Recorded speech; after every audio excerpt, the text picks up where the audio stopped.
Hey, what's up guys, and let us see a world where Naruto got Sakura pregnant after the training trip.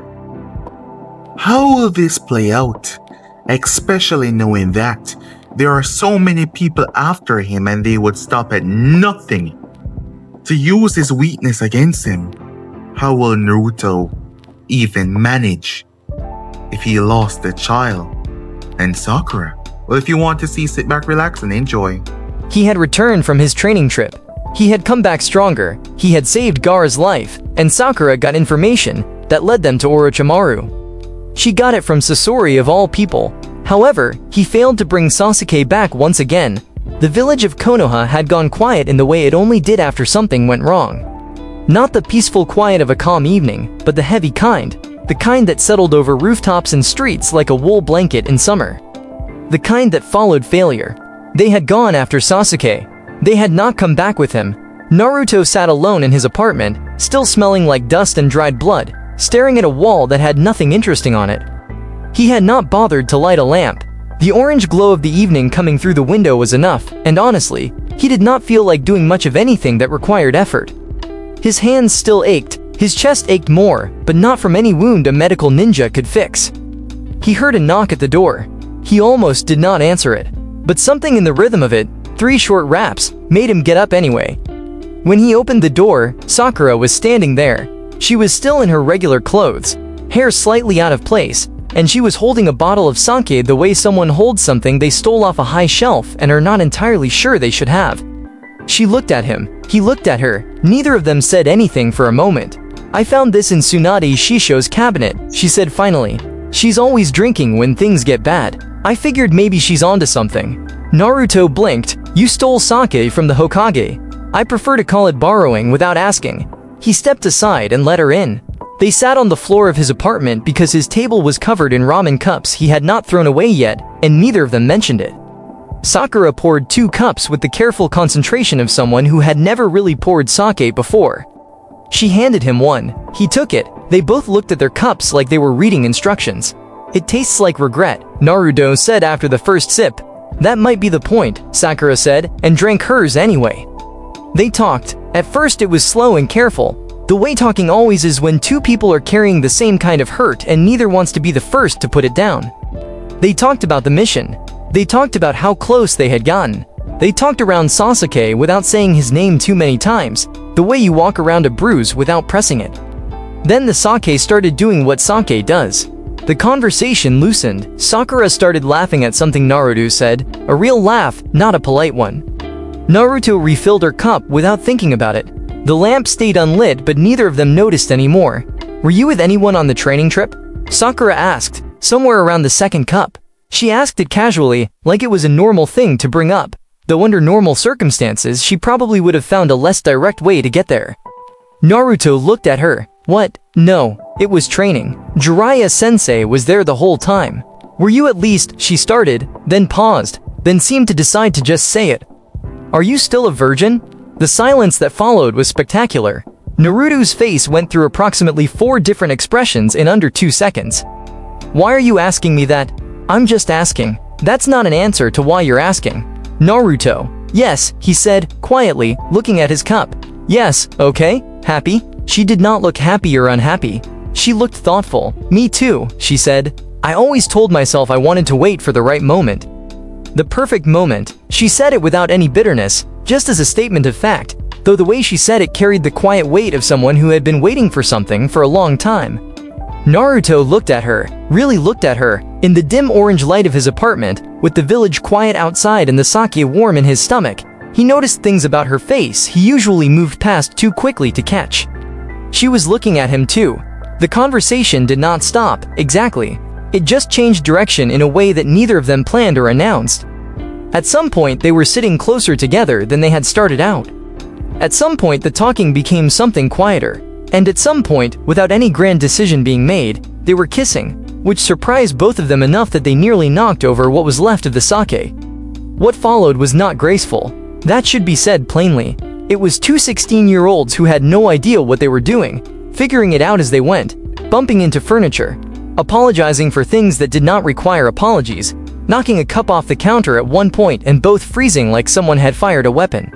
They were clumsy and nervous and completely unprepared, and by the time the apartment went quiet again, the evening had long since become night.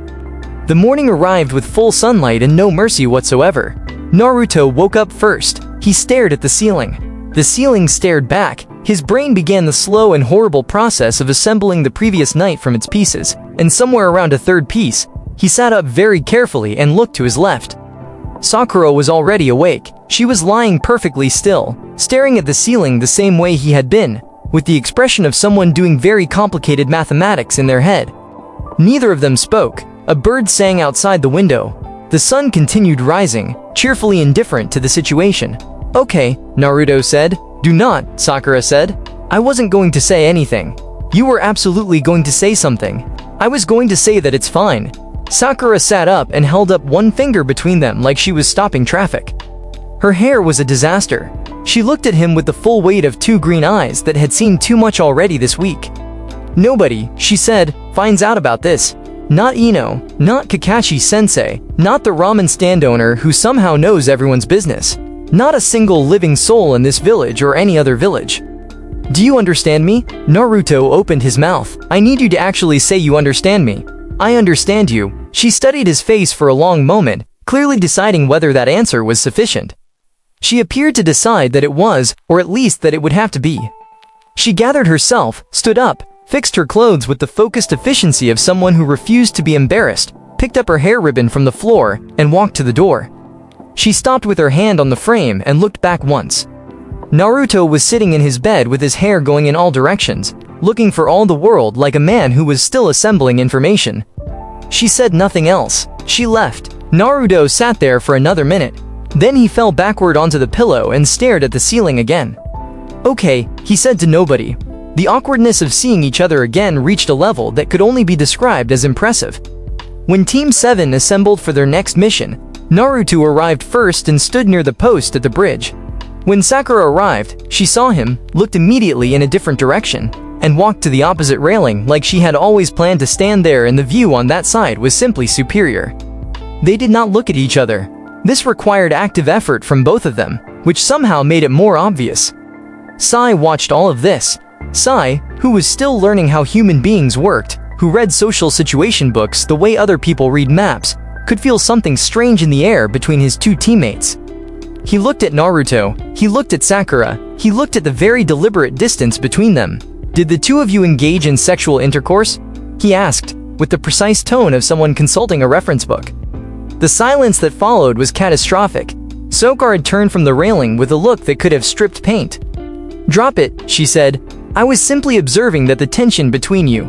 "Sai," she said slowly, "I will injure you." Sai closed his mouth. He looked at Naruto. Naruto was staring at the water below the bridge with complete and total commitment, as though he had developed a sudden and overwhelming interest in the current. Sai decided to drop it. For now, weeks passed. The village moved forward as it always did.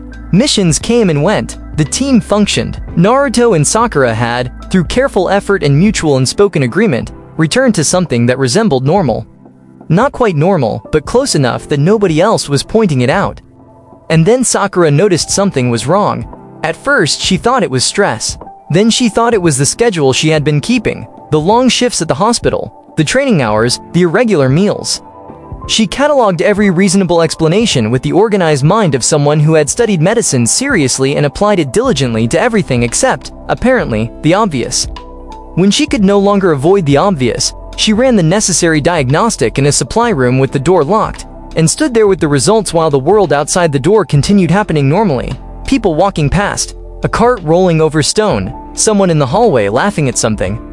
Her world had gone very, very still. She sat down on the floor because her legs asked her to.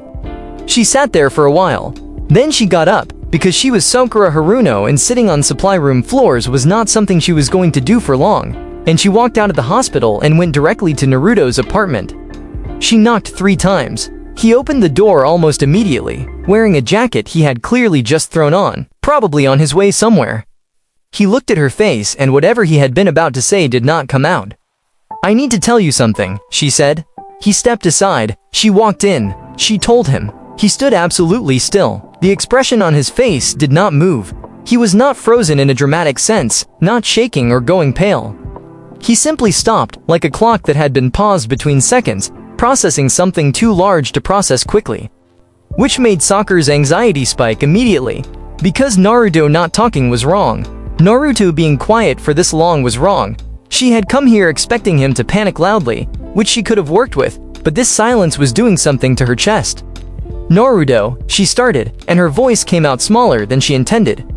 Say something, please, because if you stand there like that I am going to completely fall apart, and I need you to. He looked up at her. He was smiling, not a wide grin, not the loud, performance smile she had seen him use to cover fear or pain. This was something quieter and entirely real, and it caught her so off guard that she stopped talking mid-sentence. I'm happy, he said. She stared at him. I've always wanted this, he said.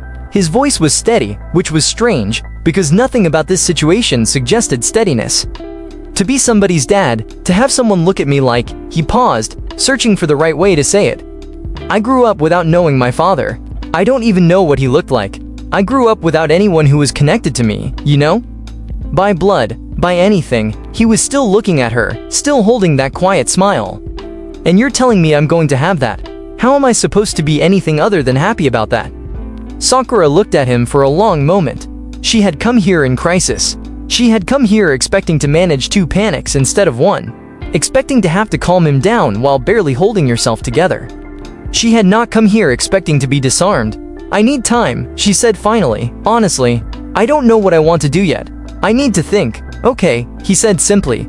This is a big decision. I know. There are options. I know that. I'm not. She stopped. Started again. I just need time. He nodded. Take all the time you need. I'm not going anywhere. He said it like it was simple, because for him it was. Whatever you decide, I'm standing right here. I promise you that. She believed him. That was the thing that surprised her most. Standing in his apartment, staring at the boy who drove her insane more mornings than she could count. She believed him completely. She walked home slowly, thinking. She thought about the future she had always imagined for herself, the one that had Sasuke in it, the one she had been carrying around since she was 12 years old like a picture in a locket. She held it up and looked at it carefully, and then, without meaning to, she imagined a different one. She put that thought away quickly, like tucking something behind a curtain, telling herself it was only because she was tired and overwhelmed and not thinking clearly. She walked home. She had thinking to do. She told Ino on a Tuesday afternoon. She pulled her into the back room of the family flower shop, waited until Ino's mother had gone upstairs, and told her the whole truth in a low voice with her arms crossed over her chest like she was holding herself together through physical pressure alone. Ino's eyes went wide, then wider, then she opened her mouth and Sakura saw everything that was about to come out of it. Ino closed her mouth. I need you to be my friend right now, Sakura said. Not the person who has a story to tell everyone. My friend. Ino looked at her for a moment, the excitement still flickering behind her eyes, doing battle with something older and steadier. The steadier thing won. She pulled Sakura into a hug, which Sakura did not resist, and held on for a moment. You and Naruto, Ino said into her hair, partly as a statement and partly still catching up. It was one night, Sakura said. It was sake and bad timing and one night. And now? Sakura pulled back. She looked at her oldest friend, the person who had known her since before she was anyone worth knowing. Now I don't know yet, she said honestly. Ino nodded. She did not push. She sat down on the workbench among the cut flowers and the spare ribbon spools and she talked to her friend, which was what Sakura needed her to do. Going to the Hokage's office was Sakura's idea. She and Naruto walked there together, and the walk itself was quiet, the easy kind of quiet that had replaced the awkward kind somewhere in the weeks that had passed since the supply room floor. She knocked twice. Tsunade's voice called them in. Naruto and Sakura stepped inside. Tsunade looked up from her desk with the particular expression of a woman who had been doing paperwork for 3 hours and was ready to deal with anything, because anything was better than more paperwork. Sensei, Sakura said carefully, we need to tell you something. Tsunade set down her pen. Something in Sakura's tone reorganized her entire attention. She leaned back in her chair, folded her hands, and looked between them with eyes that had seen more of the world than most people could imagine. Tell me, she said. Sakura told her. For 3 full seconds, Tsunade did not move. Then she looked at Naruto. The chair scraped backward. You, Tsunade said, standing up. The word was not loud. That was somehow worse. Naruto took a half step back. Hokage-sama, I want to be clear. You are 16 years old, she said, and now her voice was climbing. A pencil rolled off her desk. Neither of them moved to pick it up. Technically, in some of the old Fire Country records, 16 was considered. Do not, Tsunade said, pointing at him with a focus that a weapon would have respected. Finish that sentence. Naruto closed his mouth. She came around the desk. Naruto turned to run on pure instinct, which was the correct instinct, because Tsunade moved with purpose and got a grip on the back of his collar before he made it 2 steps. She lifted him approximately 6 inches off the ground, which she managed with the casual effort of someone picking up a throw pillow. Irresponsible, she announced, shaking him slightly on each syllable, reckless, idiotic. Tsunade Shisho, Sakura said, I trained you, Tsunade continued, now dragging Naruto in a small circle while he tried very hard not to make eye contact with anything. I taught her, do you know how many things I have had to deal with in this village? Do you know what my week looked like before you walked in here? To be fair, Naruto tried, dangling, it takes 2. You be quiet. Yes. Sakura stepped forward. Shisho, she said firmly. Put him down. Tsunade looked at her. There was a long moment where the outcome was genuinely unclear. She put him down. Naruto straightened his collar with great dignity and did not say anything. Tsunade pressed 2 fingers to her temple and stood there breathing for a moment, running some kind of internal calculation. Then she pointed at the chairs across from her desk. Sit, she said, both of you. They sat. She sat across from them and was quiet for a moment, looking at 2 teenagers who were carrying something too big for their age, though she noted, with the practiced eye of someone who had seen people fall apart under weight, that neither of them looked broken by it. One of them, in fact, was sitting with his back straight and his chin up. This, she said slowly, is a responsibility unlike anything either of you has faced in a field. Do you understand that? This is not a mission. There is no completing it and coming home. There is no mission report. I know, Sakura said. Tsunade looked at Naruto. He looked back at her without flinching. I'm going to be the greatest father this kid has ever had, he said. Simple as that, like it was already settled. I don't know everything yet. I probably don't know most of it, but I'm going to be there. Every single day, for Sakura and for this child, whatever it takes. He was not performing bravery. He was just stating a fact that happened to be shaped like a promise. I didn't have a father. I know exactly what that feels like. I'm not passing that to my kid. The room was quiet. Tsunade looked at him for a long time. Something moved behind her eyes that she did not put into words. She exhaled through her nose and leaned back. You're both idiots, she said. Yes, Sakura agreed. This is going to be complicated. We know, Naruto said. The village is going to talk. The village always talks, Naruto said, and for the first time since they had walked in, the corner of his mouth moved upward.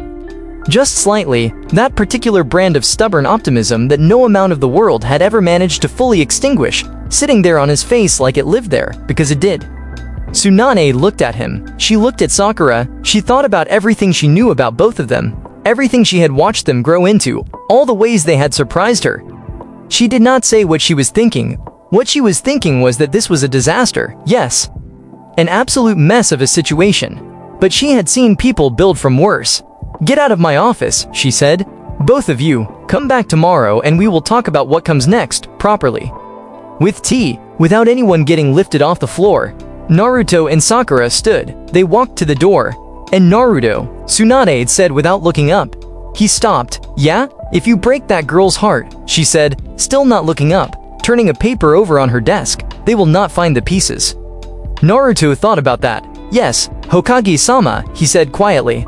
They walked out. They stood outside the tower in the late afternoon light, the village spreading out below them, alive and moving and completely unaware that somewhere in its administrative heart, a conversation had just taken place that would change things. Sakura stood beside him, looking at the rooftops. That went about as well as it could have, Naruto said. She lifted you off the ground. I've had worse. Sakura almost laughed. Almost. There was still so much ahead of them. She knew that. She was not naive enough to think that one encouraging conversation and one furious Hokage were all this required. There were teammates who did not know yet. There were parents. There was the whole shape of the future, rearranged. But she stood in the late afternoon light next to Naruto, who was already planning to be the best father this child had ever seen, and she thought about the road that was coming, long and uncertain as it was. She thought they might manage it. She thought, with some surprise, that she even wanted to try. The village moved around them, gossiping and working and living, entirely unaware. It would not stay unaware for long. Word travels in a village the way water finds cracks. You cannot stop it, you can only watch where it goes. By the third week, most of Konoha knew. It did not happen all at once. It came in pieces, person by person, reaction by reaction, each one different enough from the last to remind Naruto and Sakura that the people around them were individuals with their own particular way of absorbing information that did not fit inside their expectations. Rock Lee found out on a Tuesday, which happened to be a day he was already in an excellent mood because he had successfully completed a training regimen that had previously defeated him 17 times. When Tenten told him, quietly, expecting the kind of dramatic reaction Lee was famous for, he went very still for a moment. Then his eyes filled with tears, which was not unusual for Lee, but these were not the overwhelmed kind. They were the moved kind. Naruto, he said, when he saw him later that afternoon, gripping both of his hands with the full conviction of a man who meant every word he ever said, "You are going to be a magnificent father. I believe this with everything in me. And Sakura is the strongest person I know. Your child will be extraordinary." Naruto stared at him. He had braced himself for something more complicated than this. "Thank you, Lee," he said. Lee wiped his eyes, nodded firmly, and went back to training. That was Lee from beginning to end. Shikamaru's reaction was different in every possible way. He heard it from Choji, who had heard it from someone else, and when Naruto confirmed it, Shikamaru looked at the sky for a long time with the expression of a man running through a very long series of calculations. His hands went into his pockets. A slow exhale came out of him. "Troublesome," he said, which was his word for everything, but the way he said it this time had more weight behind it than usual, like he was using a small word to carry a very large thing. He looked at Naruto. "You understand what this actually is, right? Not a mission, not something you can power through with enough stubbornness. A child is the single most relentless responsibility that has ever existed in the history of human civilization. I would not wish the specific kind of exhaustion it produces on anyone I genuinely disliked." He paused. "Are you ready for that?" Naruto met his eyes. "No," he said honestly, "but I'm going to be." Shikamaru studied him for a moment. Something in the answer seemed to satisfy him, because he nodded once and said nothing further on the subject. But later, he quietly started pointing Naruto toward books and resources without being asked, leaving scrolls in places Naruto would find them, saying nothing about it. That was Shikamaru's version of support. He gave it without fanfare or acknowledgement, which made it mean more. Choji, for his part, had the most straightforward reaction of everyone. His face lit up the way it did when someone put good food in front of him.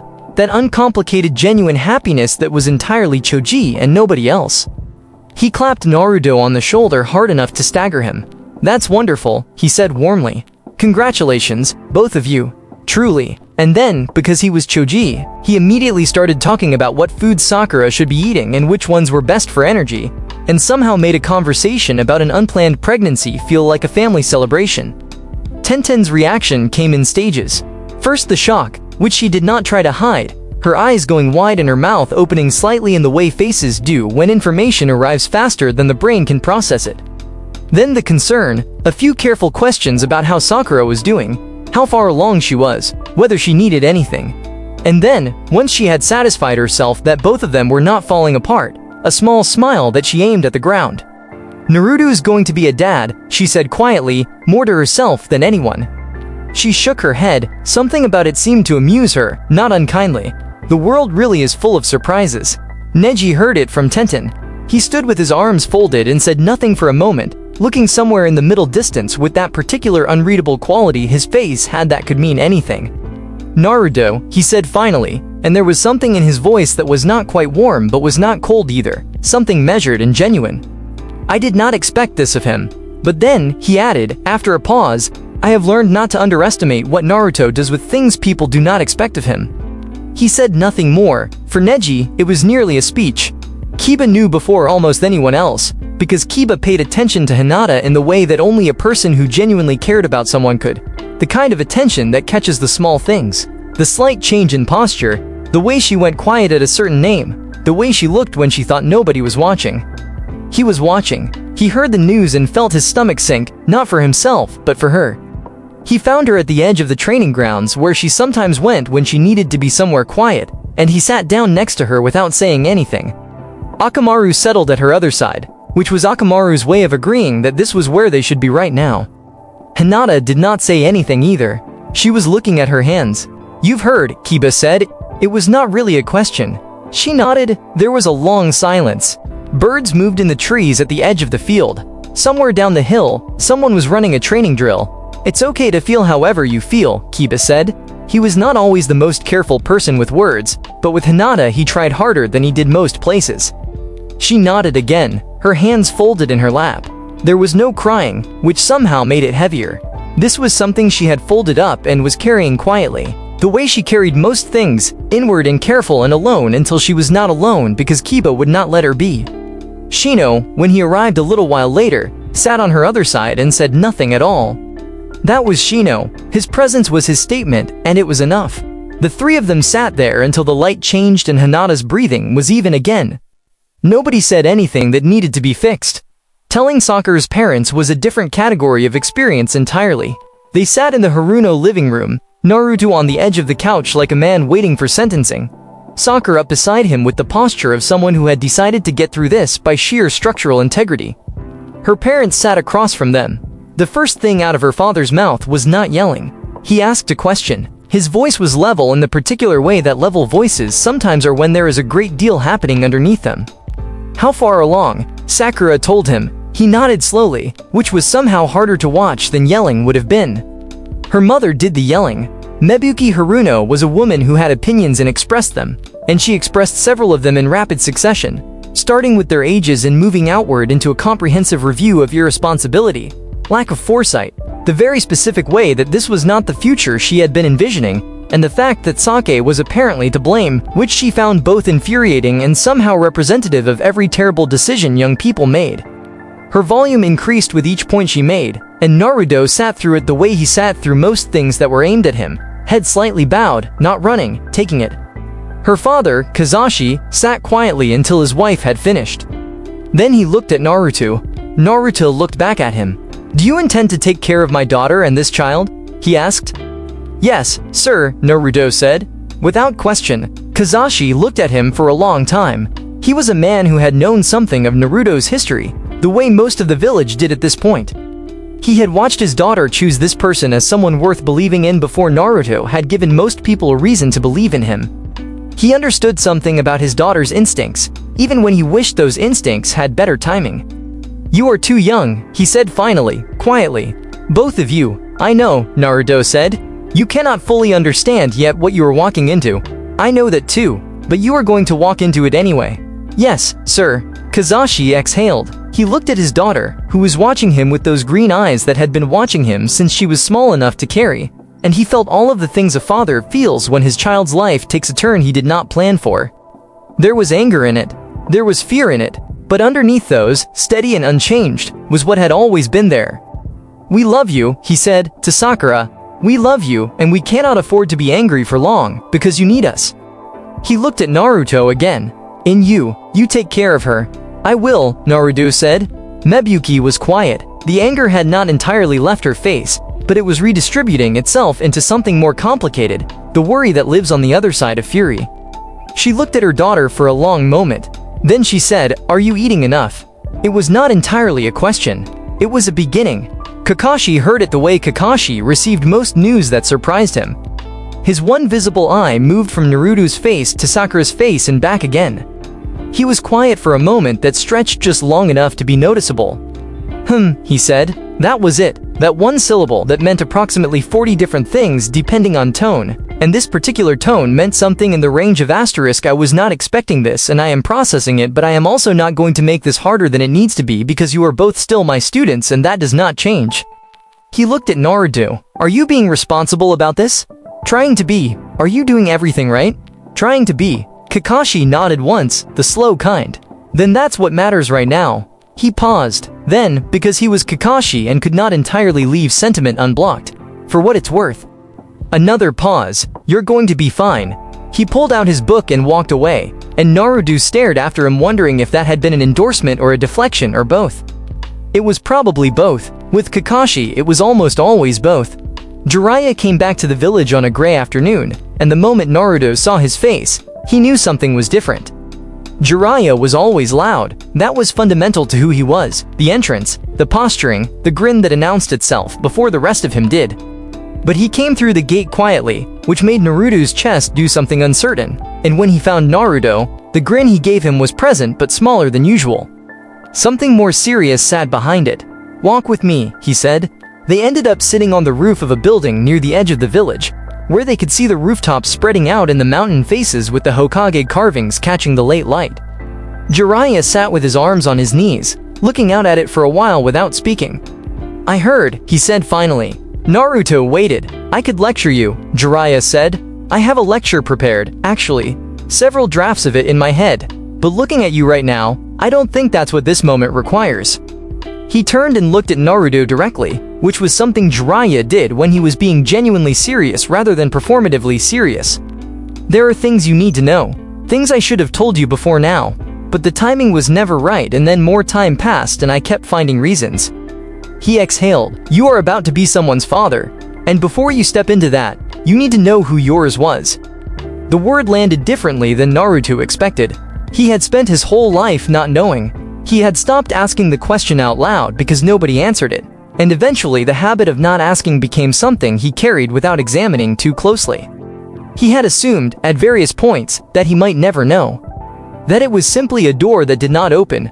Jiraiya opened it. He told him about Minato Namikaze. He told him about Kushina Uzumaki. He told him who they were to each other and who they were to the village and what they had given up on the night Naruto was born, and why. He told it plainly, without the performance Jiraiya usually wrapped around important things, and Naruto sat very still through all of it, the way he sat when something was too large for his body to react to immediately. When Jiraiya finished, the silence lasted a long time. "You knew," Naruto said. Not an accusation, exactly. A statement that contained one. "I knew. All of it. Yes." Naruto looked at the horizon. His jaw worked. "Why now?" "Because now it matters differently." Jiraiya's voice was not apologetic, but it was honest in a way that had its own weight. "Before, it was your history. Something to know when you were ready. But now," he gestured vaguely, meaning the whole situation, the child coming, the world reshaping itself, "now it is what you are passing forward. You cannot pass something forward that you don't understand." He looked at Naruto. "Your father was a great man. Not a perfect one, but a man who chose his responsibilities and stood in them, all the way to the end. You have more of him in you than you know." Naruto was quiet for a long time. "I'm not angry," he said finally. Then, more honestly, "I am a little angry." "That's fair," Jiraiya said. He stopped. Started again. "I would have liked to know sooner." "Yes," Jiraiya said simply. "You would have." They sat with that, and after a while the anger in it softened, not because it was resolved but because it was acknowledged, which is sometimes enough. "If anyone in this world can be a father," Jiraiya said, "it is you. I say that with my full chest. I have watched you your whole life, and whatever that child gets from you is going to be worth having." He paused. "This is not a jutsu. There is no technique. There is no amount of stubbornness that substitutes for being present. You understand that?" "Yeah," Naruto said quietly.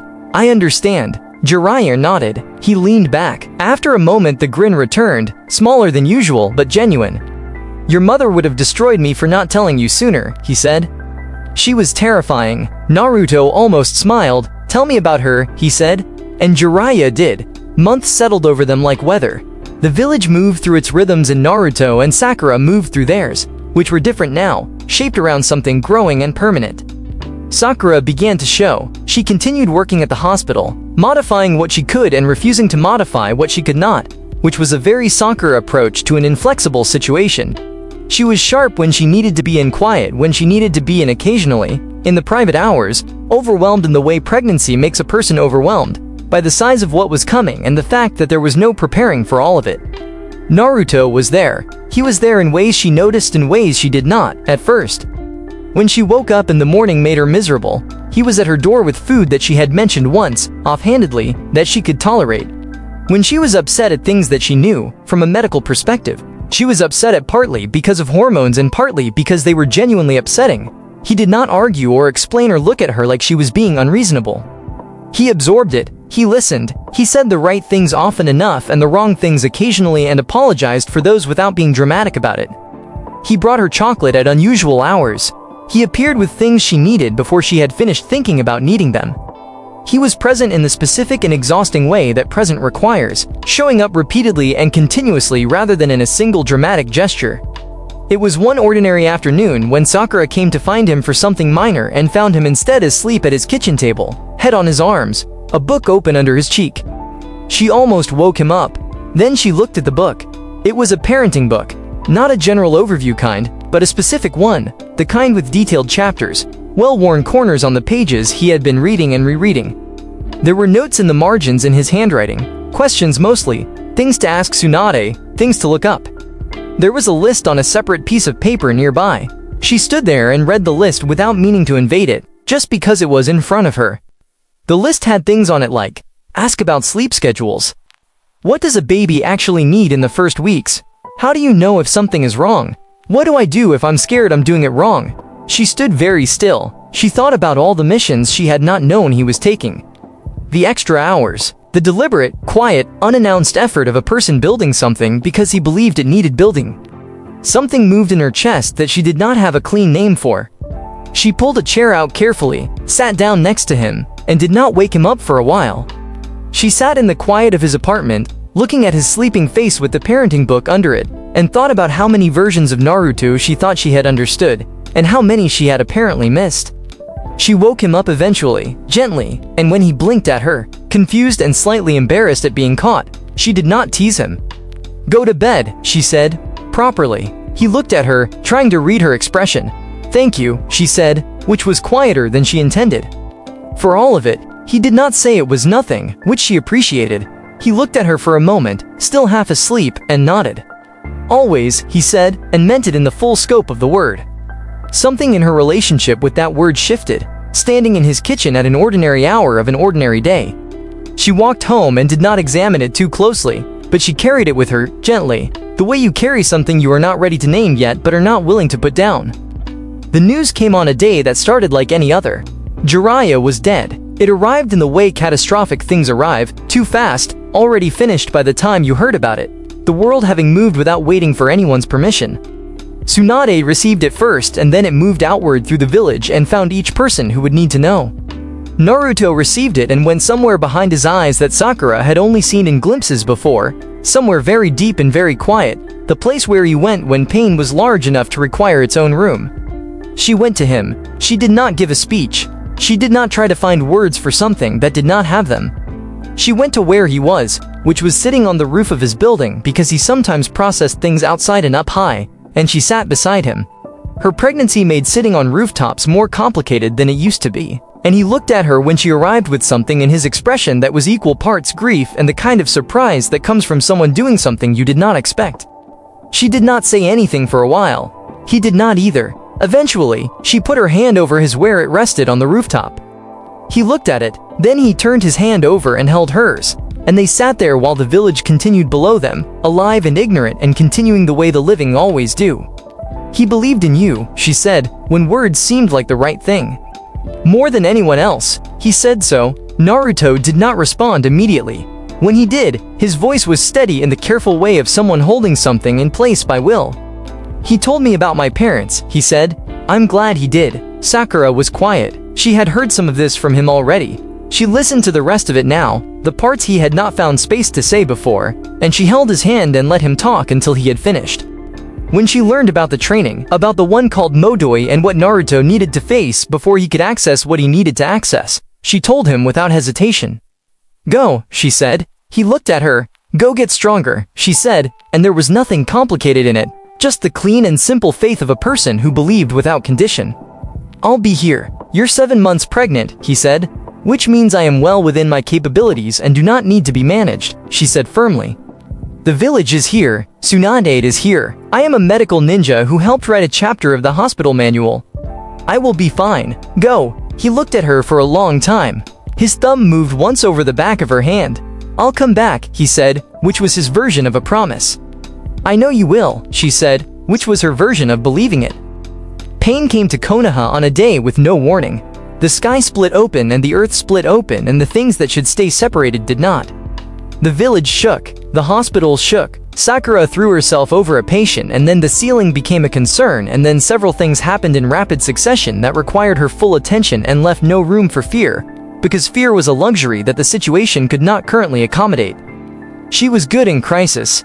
She had trained herself to be. She moved through the chaos with the controlled focus of a medical ninja who knew exactly what her hands were for and used them without wasting motion. And she kept moving and kept helping and kept going until the ground underneath the village lurched upward. The force of it was absolute. She was thrown and she hit something and the world went away. When Naruto arrived at what had been the village, he was moving before he fully understood what he was seeing. He could sense everything. That was what Sage Mode gave him, a full sense of the living energy around him, the signatures of people he knew, their particular presence in the fabric of the world, the specific shape of each one. He reached out the moment his feet touched the ground and began finding them. Teammates, civilians, the people who were buried and the people who were running. He reached for Sakura. He reached again. Tsunade was nearby, and she was exhausted in the way of a person who had been pushing past the limits of the sustainable for hours. And when she saw his face and understood what he was doing, her own face told him what she could not immediately say. "The slugs," she said, and her voice was careful in the way of someone carrying information that is going to hurt someone. They searched everywhere. Naruto. He did not hear the rest of it. He felt something happen in his chest that had no medical term, something that went through him like cold water and then like fire and then like nothing at all. A silence so complete it was its own kind of violence. He bit down. It was an automatic thing, the body finding something to do with the energy that had nowhere else to go, and blood filled his mouth and he stood in the ruins of the village he had protected and he held himself together by the narrowest possible margin. Sakura, their child, he walked forward, he fought. He fought the way Naruto always fought, which was with everything, holding nothing back, because holding back was not something that had ever been in his nature. He fought through the paths, one by one, dismantling them with the controlled power of Sage Mode and the uncontrolled rage of something that had gone past strategy and into something older and more fundamental than thought. But rage has a ceiling, and when he pushed past that ceiling, when the grief and the fury and the weight of everything combined into something beyond what he could contain, the 9 tails rose up inside him and the transformation began, and the pads that were still standing had better reasons to be afraid than they'd had before. Konan tried to stop him. She came at him with everything she had, her paper blooming outward like a storm, and Naruto barely slowed down. He tore through it. He found Nagato. Nagato was broken in the way all the pains were broken, a man who had been carrying a philosophy built out of scar tissue, assembled from genuine pain into something that had crossed the line between philosophy and atrocity without noticing. He told Naruto that he had done what was necessary. Naruto looked at him. He had Sage Mode. He had the 9 tails chakra burning through every pathway in his body. He had nothing left to hold back. He moved. It was Konan he thought of first, afterward, not with satisfaction but not with regret either. Just the clean and terrible knowledge of a person who has stopped calculating because the calculations stopped mattering. He drove the strike into Nagato and it was done, and then he fell to his knees, and the world went quiet. He found himself in his own mindscape. The sewer, the bars, the red eyes in the dark, watching. He walked toward them, which was not a thing he always did, because the fox wanted what it wanted and it was better not to get close. But he walked toward them now, and the fox watched him come without moving. "I know you hate me," Naruto said. The fox said nothing. "I don't care," Naruto said. "I don't care what you want or what you think of me. I have never cared and you have never cared and that is fine." His voice was not breaking. It was the flattest he had ever heard himself sound. But if there is any way, to bring her back, he stood there, inside himself, in the place where he kept the thing that he had been born carrying. "I will give you your freedom. I will give you your life back. I will die and let you go if that is what it costs." He exhaled. "I just want her back. Her and our child. That is the only thing I am asking for. I am not asking for myself." The fox regarded him. Its eyes moved. Something passed through them that was not warmth exactly but was not the usual contempt either. It told him what it knew. The rinnegan, what those eyes could do, what they had done before. The rebirth, the return of the living from where the living should not be taken. The eyes Naruto had taken from Nagato, the eyes that were still with the body. It told him the cost. It told him that the cost worked out for both of them, and that this was as close to a win-win as either of them was likely to get. Naruto did not hesitate. He came back into the world and did what needed to be done with a clarity that came from having already made peace with every possible outcome. He removed his own eyes, and what followed was several seconds of a specific kind of pain that he filed away without dwelling on. And the fox chakra did its work in the darkness. And then light came in, different from before, deeper in ways that had no previous reference point. The rinnegan filled in what it needed to fill in. His mind absorbed it the way dry ground absorbs rain, automatically and completely, pathways opening to information that reorganized itself into understanding without his having to ask. He found the technique, he performed it, he felt it leave him outward and enormous, touching every place in the village where the dead had been and returning what had been taken. And it was vast and it was total and it cost everything that it cost, which was almost everything he had, and then his body stopped cooperating. His hair was white by the time he hit the ground. He had time, before everything went dark, to think, I hope it worked. And then he was not thinking anything at all. The reinforcements found him on the ground, barely breathing, looking like someone had drained color from every part of him. They did not fully understand what they were looking at. They began the work of keeping him alive, which was complicated and uncertain, because the nine tails chakra that had always been the extraordinary constant in his survival had been reduced to almost nothing. What one would estimate as barely a single tail's worth, not enough to heal with, barely enough to maintain. He had used it. He had used most of it and had let it use itself in ways that should have meant he did not survive. He survived anyway, by a margin that Tsunade, looking at him later, described privately as a margin that should not have been possible, which was, honestly, a very Naruto outcome. But he did not wake up. The rinnegan, it turned out, had worked exactly as advertised. Konoha was not gone anymore. The people who should not have been gone were not gone. The village breathed again, and somewhere in the village, Sakura Haruno opened her eyes on the floor of a room that had been destroyed and rebuilt, gasped in the way of someone returned to breathing after an interruption, and reached immediately for the child in her womb with the trained instincts of a medical ninja checking what needed checking. There, a heartbeat, strong. She was alive, the child was alive, she did not yet know why. Months passed the way they do when the world is in motion too fast for any individual to track all of it at once. The war that Naruto had not been awake to fight was fought without him. The masked man moving his pieces across the board, looking for the 8 tails and the 9 tails and the rinnegan that he could not locate because Tsunade had made the kind of preparations that came from knowing exactly what someone would look for. Killer B was on an island and then was not on an island. The 5 cage met and the masked man announced his ambitions without embarrassment. The world tilted toward a war it had been approaching for longer than most people knew. Sakura did what she was made to do. She was not at full capacity, which she managed by being at full capacity anyway and simply refusing to consider the alternative. She healed, she trained others to heal. She was present in the way that great medics are present, which is completely and without reservation. Months after the day that Naruto had hit the ground, she gave birth. He was not there. She had known he would not be there. She had understood this going in, and she had made her peace with it, or something close to peace, in the way that you make peace with things that you cannot change by deciding not to break under them. Ino was there. Tsunade was there. It was enough. She told herself it was enough. She held her child afterward, in the quiet of the room, and looked at the face that was new and complete and entirely its own, and felt the thing that parents feel in that moment, the specific quality of love that has no comparison because it is the first time the particular variety of it has ever existed. She thought about Naruto. She went to see him the same day, still tired in ways she would be tired for weeks, the baby in her arms. Walking down the corridor to the room she knew the way she now knew every detail of the hospital that had kept him here. He was in a bed connected to machines that were doing the work his body should have been doing on its own. He looked peaceful, which was the wrong word, but was the only one available for someone who was simply very, very still. The monitors kept their steady rhythm. His hair had grown out slightly from the white it had become, and there were traces in it still, strands that had not returned to what they were. She sat beside him and held the baby where he could have seen it if he had been awake. "This is your kid," she said.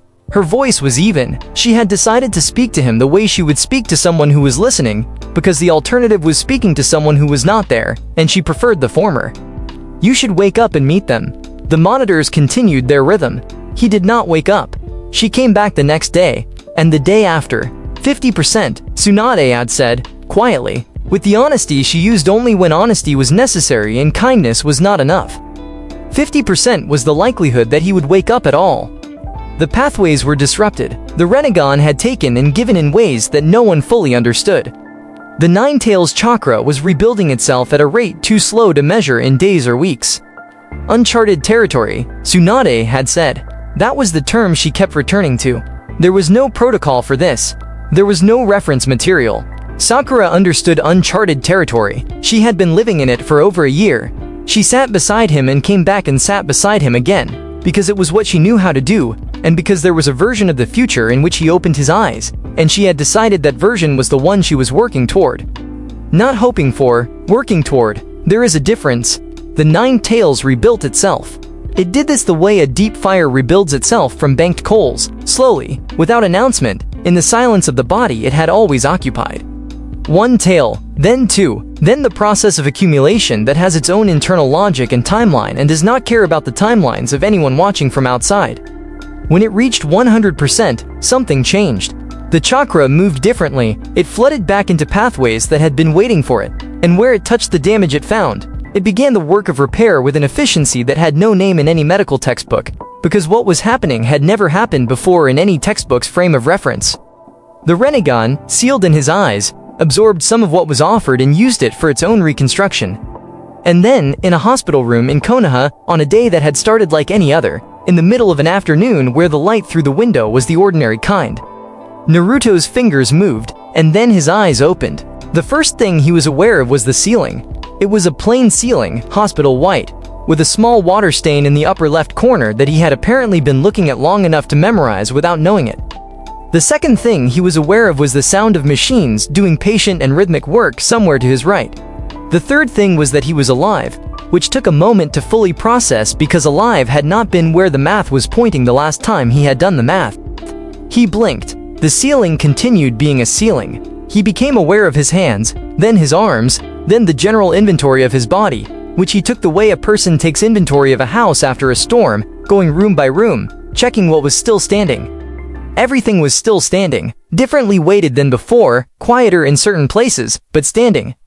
He turned his head. A nurse was sitting at a small desk near the door, writing something, and she looked up at the movement because nurses always look up at movement and that instinct does not take breaks. She looked at him, he looked at her. She stood up very quickly, nearly upsetting her chair. "You're awake," she said, which was the kind of thing a person says when the information is too large to approach with anything more complicated. "Yeah," he said. His voice was rough from disuse in a way that surprised him. "How long?" she told him. He absorbed that. He looked at the ceiling again briefly, doing the arithmetic of time in his head, measuring it against the last thing he remembered and finding the gap between them significant.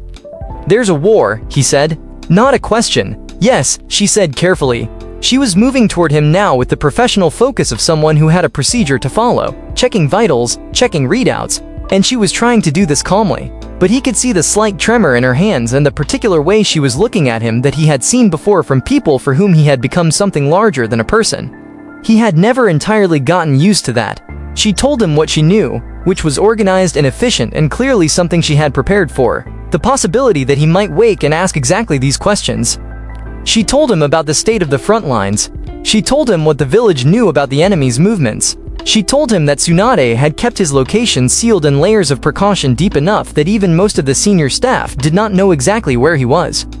While she talked, she also told him, in the tone of someone who had been given instructions and intended to follow them, that he needed to stay, that he needed to be evaluated fully, that waking up was not the same as being recovered, that there were protocols.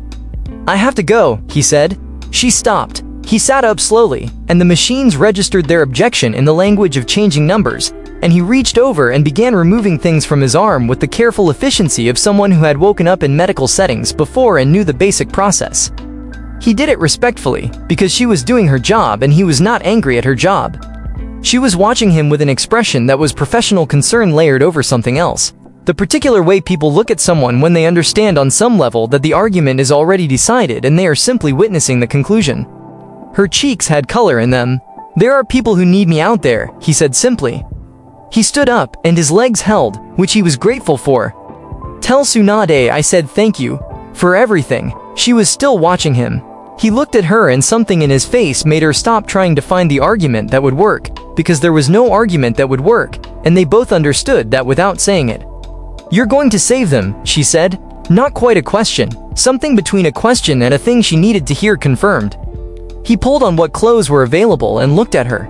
"Yeah," he said. She stepped aside. What had happened while he was unconscious was more than sleep. He knew this because he had been awake for all of it, in the way that you can be awake somewhere that is not the world, somewhere that exists in the space between a body that is failing in the decision about whether to stop. He had heard things, voices through walls that were not walls, information passing through him the way radio signals passed through stone. He had understood some of it and missed some of it and filed what he could for later. He had heard Sakura's voice, which had done something to the part of him that was still fighting, reinforced it in a way that no technique could replicate. And he had met his parents. Not physically, nothing that simple, their chakra had found him in that in-between place. The residual impression of two people who had already given everything once and apparently had a small reserve remaining. Enough for one more conversation in a place that was not quite either world.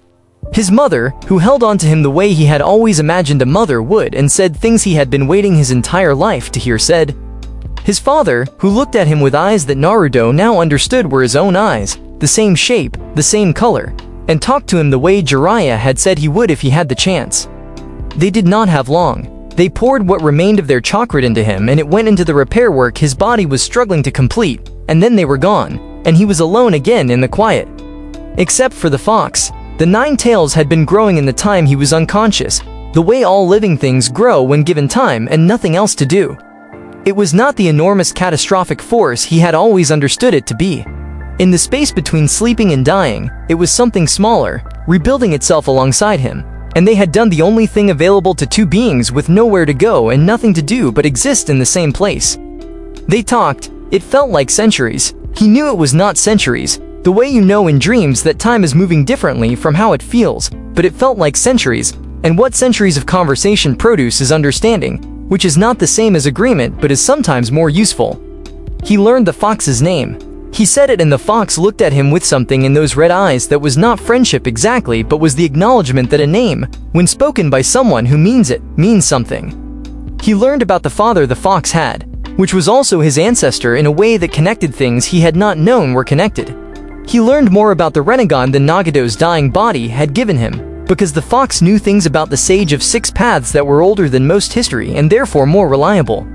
They talked about the world. They talked about what it meant to be what they each were.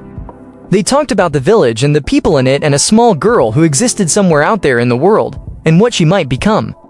By the time the 9 tails chakra had rebuilt itself fully, flooding back through his system with the force of a dam releasing, they were not the same as they had been before the supply room floor where it had all started. They were not the same as they had been before pain. They were not the same as they had been before anything. The fox settled into its place inside him like someone settling into a chair they have finally decided to call theirs. Naruto walked out of the building into the air. Even the 9 tails never expected him to survive, but the reason why he survived was simple. The 9-tailed chakra was connected through him through rage at the moment. Somehow, the rinnegan didn't just latch onto Naruto's life, it latched onto the 9 tails life force, swallowing up around 8 tails worth of the 9 tails power, almost diminishing it completely and taking around 90% of Naruto. Usually it would have taken 100%, but because the 9 tails was a part of him, Naruto lucked out. This was pure luck. If it had been anyone else, they would have been dead, but he survived. He closed his eyes. Natural energy came to him differently now. The rinnegan changed the quality of perception in ways he was still mapping, like learning that a room you thought you knew had additional walls. But the sage mode worked through the 9 tails the way they had discussed in the long conversation, the fox sitting still and drawing in what the world offered and feeding it through until Naruto was full of it, full of the still enormous power of a sage who no longer had to hold stationary to maintain it. He exhaled, and he felt everything. The battlefield was not close. It did not need to be. He felt it the way you feel weather from inside a building, the pressure and the direction of it, the weight of it moving across the land. He felt the living signatures of people he knew and people he did not know in the strange wrongness of the reanimated dead, who had presence but not life, which the rinnegan showed him as a specific quality of wrongness that he understood immediately and completely. He found Sakura. He moved. The battlefield had its own rhythm, the awful rhythm of large-scale violence, and Sakura had learned to move inside it the way she moved inside everything, with precision and the controlled expenditure of effort that was the mark of a medic who knew that burning out helped nobody. She was in the middle of something when she felt the shift in the air. She looked up. He was standing at the edge of the medical sector, and she did not recognize him for one full second, which was the second it took her mind to reconcile what she was seeing with what she expected to see. The white hair, the whisker marks that had darkened and extended, running differently now, and the eyes that were not the blue she knew, changed in a way she did not have the framework to immediately describe, just that they held something vast and still. And then she recognized him. She was not someone who ran. That was not the shape of who she was. But she walked toward him faster than she meant to, and when she reached him and looked up at his face, her eyes were doing something she had not given them permission to do. "You're awake," she said, which was not the most eloquent thing she had ever said, but he did not appear to need eloquence. "You're alive," he said, which was not eloquent either, and he said it with the specific quality of someone who has been carrying the alternative for a long time and is now setting it down. She told him things, quickly, efficiently, the military briefing version of events that she had assembled from what she knew and what she had been told. She told him about the war. She told him about the front lines, about the enemy, about what had been tried and what had failed. He listened with complete attention, the kind that processes everything immediately, and she could see him integrating it in real time, building the picture. And then she told him about the baby. She told him that they had a daughter. Something happened in his face that was not a single emotion, but several of them moving at once, like water disturbed from different directions simultaneously. He stood there and absorbed it, and she watched him do it, and she understood completely why she had come to sit beside his bed every day, why she had talked to him when he could not answer, why she had waited to name a child until he could be part of it. "She's safe," Sakura said. "She's healthy." She paused, then allowed herself something. "She looks like you, a little, around the eyes." He made a sound that was not quite a word. "I didn't name her," she said. "I was going to wait." She looked at him steadily. "I knew you were going to wake up." He looked at her, and she looked at him. There was a great deal in that exchange that did not use words. He kissed her. It was not planned. She was fairly certain he had not planned it, and she had certainly not planned it, but he kissed her and she did not stop it. She kissed him back, and this was different from the Saki blurred uncertain night that had started everything. Different in the way that something chosen in full clarity is different from something that happened in the gaps between decisions. She was not confused about what she felt. She had had months of consciousness and unconsciousness and long sitting rooms and late nights to understand what she felt. She pulled back eventually and looked at him. "You have to go," she said. "I know. Do what you have to do." "I will." And then, she said, and there was both a warning and a promise in it, "You come back." He looked at her, with those strange new eyes that still had him behind them, all of him, exactly as he had always been, just more of it, just larger. "I'll come back," he said. He always said it like it was simple. She had stopped arguing with simple truths. He arrived on the battlefield the way a change in weather arrives. Not announced, just suddenly present, and everything aware of it. The reanimated dead were everywhere. Thousands of them. Shinobi pulled back from wherever the dead go and forced back into service in bodies that should have been at rest. Their souls trapped inside the jutsu that Kabuto had woven across the entire war. Naruto felt them the way the rinnegan showed him everything. Their wrongness, the specific signature of a soul that was bound rather than free. He understood what he needed to do. He moved through the field and the rinnegan worked through him. Each soul reached and released with the precision of a key in the right lock, and they came undone, one after another, freed from the binding that had held them. He did not fight them. He did not fight the shinobi inside the reanimation who had no choice about being there. He released them. The effect was visible, bodies crumbling, the wrongness leaving, the soul going where it belonged. He moved through them methodically, and it took hours, and he did not stop. The living forces on the battlefield watched it happen with the specific kind of awe that very few things produce, the kind that requires a moment to believe it is real. 90% of the reanimated forces dissolved before the sun moved significantly. Kabuto tried to run. Naruto found him the way the rinnegan found everything it looked for, following the thread of the jutsu back to its source, tracking the soul of the man who had built this particular piece of catastrophe. Kabuto had had contingencies. He had had escape routes prepared in the secondary jutsu laid in the careful backup plans of a man who believed that thinking ahead was the same as being safe. None of it was built for what came through the door. The fight was short in the way that fights are short when one of the participants is operating at a level that the other participant cannot meaningfully respond to. Kabuto was skilled. He was genuinely, considerably skilled, and in a different world, against a different opponent, his skill would have mattered significantly. This was not that world. This was Naruto with white hair and rinnegan eyes and nine tails chakra running through every pathway in his body. Kabuto stopped. The masked man arrived as Naruto was finishing with Kabuto. which suggested either very good timing or very good intelligence, and Naruto straightened and looked at him and understood in the way the rinnegan sometimes gave him understanding who this was and what he wanted and the rough shape of the power he carried. The masked man used his eyes first. That was his approach, the ocular technique that had taken things from this world and held them elsewhere, and he used it expecting the result it had always produced. Naruto moved out of it. The masked man tried again. Naruto was somewhere else. There is a particular quality of frustration that belongs to a person whose most reliable tool suddenly stops working, and the masked man moved through several stages of that frustration while Naruto watched him and waited and let the rinnegan show him the exact specific signature of the space-time technique, the way it worked, where it went, the gap between what it could do and what it could not do. Then Naruto summoned the Gato statue. It arrived the way massive things arrive, without apology, and Naruto had full command of it in the way that the rinnegan granted full command of it. And the masked man looked at what Naruto was directing at him and made a rapid reassessment of the situation. The reassessment came too late. Naruto did not enjoy it. He was not built to enjoy things like this. But he did not hesitate either, because the masked man had built an entire war and filled it with bodies and pointed it at everyone Naruto had ever loved, and hesitation was not the appropriate response to that. He was clean about it, he was complete about it, and then it was done. Black Zetsu tried to move in the aftermath, the way parasites move when the host stops functioning, sliding toward an escape route with the practiced ease of something that had survived by going unnoticed for a very long time. Naruto noticed, the rinnegan noticed everything, and Zetsu was not nothing, was not background noise, was in fact a central piece of the mechanism that had produced this entire disaster. Naruto found him and the matter was resolved with the same completeness he had applied to everything else. The white Zetsu were what remained.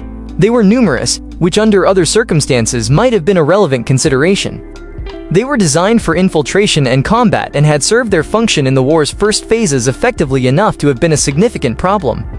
Naruto went through them, one man, one direction, one uninterrupted application of everything he had, and the rinnegan's perception made sure nothing hid and the Nine Tails chakra made sure nothing stood. And it was not quick in terms of minutes, but it was inevitable from the first second, and eventually the field was quiet in a way it had not been for longer than anyone present could fully calculate. The shinobi who were still standing watched him come back through the smoke and the settling dust and were quiet in the way that people go quiet when something they have witnessed has moved beyond what they know how to react to immediately. A name moved through the air the way names do when they have become something larger than names. He felt Sasuke before he saw him. The rinnegan showed Sasuke as a specific kind of presence, the eternal Mangekyo burning in his eyes, a bright particular signature that Naruto would have recognized in a crowded room in the dark. He followed it to where Sasuke was standing at the edge of the larger conflict, looking at what was happening with the expression of someone who had arrived at a party to find it already ended.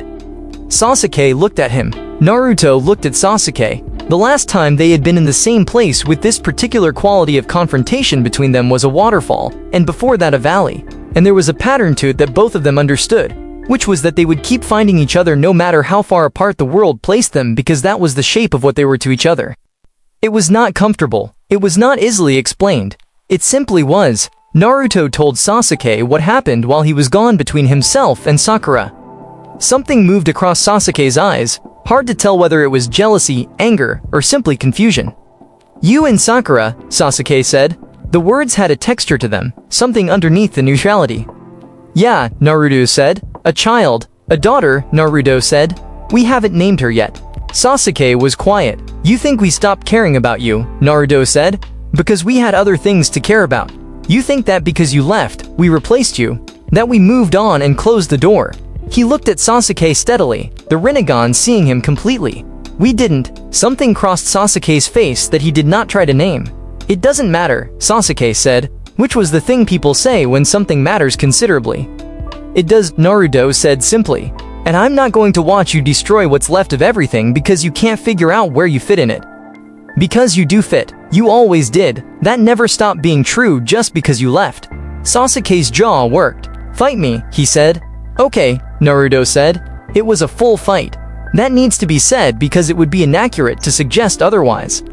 Sasuke had the eternal Mangekyo and the complete command of abilities that only a handful of people in history had possessed. And he fought with the absolute focused intensity of a person who has been doing nothing but training and fighting for years, who has no other life to dilute the singular direction of his skill.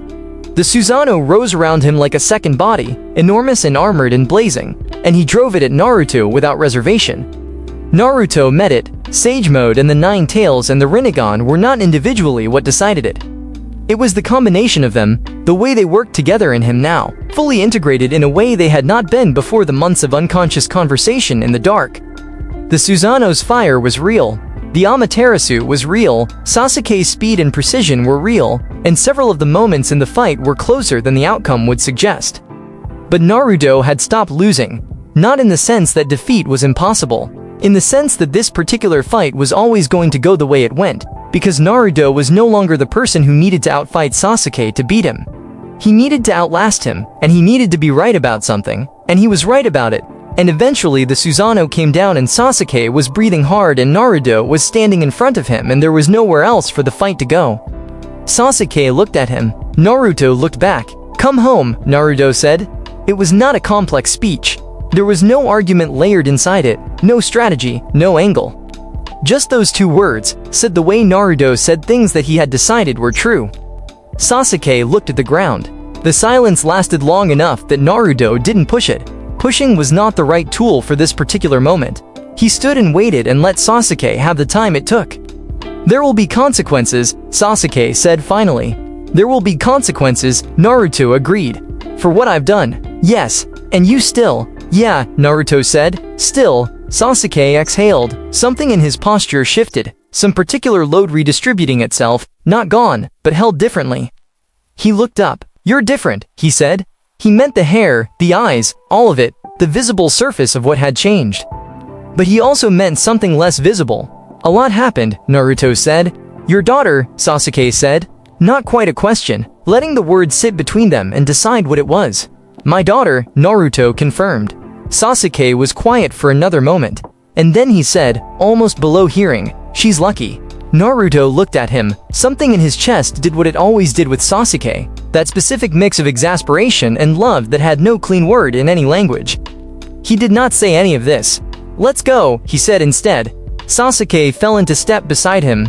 He found her in the secure location that Tsunade had built specifically for the people who could not be on the battlefield, a network of underground rooms that held the village's most necessary cargo. He was shown the room. He stood at the door. He had thought about this moment.